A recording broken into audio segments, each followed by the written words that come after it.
Touring the peninsula today, downtown Burlingame. First time I've done a show from here, and it's a big one because we're talking about the 49ers QB situation for the Lombardi 8 a.m. Scramble.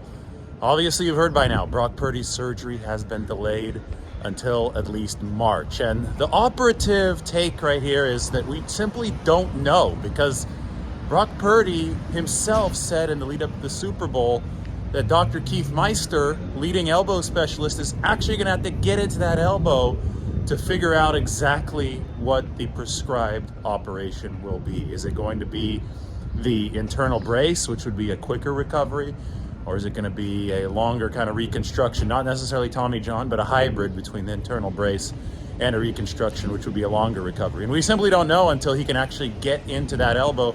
Based on some of the medical information I've gathered, I've talked to doctors, there is a prevailing theory amongst experts that Meister is playing this safe, because it can harm long-term recovery if you go into a swollen elbow and try to fix the UCL. Not good for the longer-term recovery prospects if you take that risk. So it could be that Meister just being a good doctor, making sure that everything is taken care of. It also could be that Brock Purdy's UCL is already healing to some degree. It is possible for an elbow ligament to heal if it wasn't fully ruptured before surgery starts. So that obviously could be really, really good news for the 49ers if that is the case with Brock Purdy. But the thing is, I'm not saying this is good news. I'm not saying this is bad news for his long-term recovery prospects, because I'm saying that I don't know.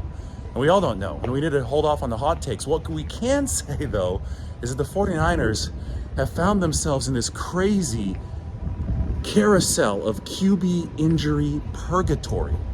Think back to the fact that Trey Lance just last week said that he misspoke about his fully cleared date, that he wasn't going to be fully cleared by the end of this month, that it's not going to be till down the road at some point before OTAs. Yeah, I get it. He'll probably be okay. But with Trey Lance, it's already been 2 surgeries. They had to remove the device from the first one due to irritation right around New Year's. So that seems to have been delayed a bit. Go back to last off season with Jimmy Garoppolo.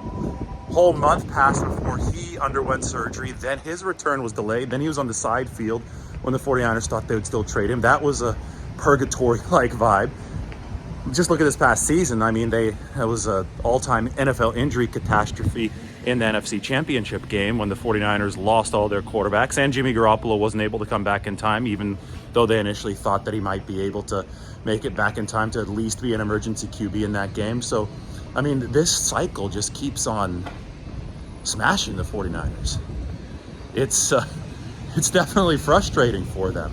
And that's the larger picture here. We don't know about Purdy's status right now, but we do know that the 49ers technically don't have a healthy QB on their roster for 2023 as we speak.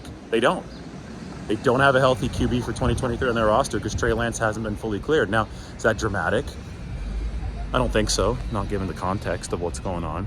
I think that the 49ers are going to have to address this aggressively this offseason. Veteran signing, draft. You have to stock up that room.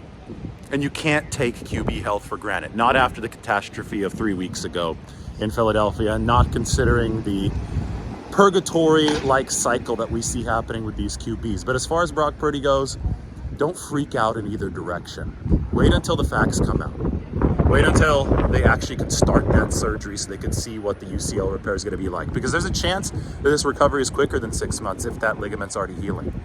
Nobody knows. Even the expert, the leading elbow expert in the world, has acknowledged that he doesn't know until he gets in there. So don't act like people on Twitter who have no actual inside information or the be-all, end-all here. It could be longer, could be shorter. Let's wait and see. Love the sidewalks here in Burlingame. They've got a posh downtown. The peninsula, an idyllic kind of place. And a cold, cold day here in the Bay Area.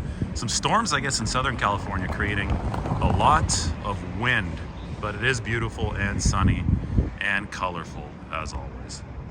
All right, a certifiably insane breakfast in Burlingame. You gotta love the prosciutto, you gotta love the cheese, the waffles, the eggs, not so much in the vegetables. And of course, the matcha.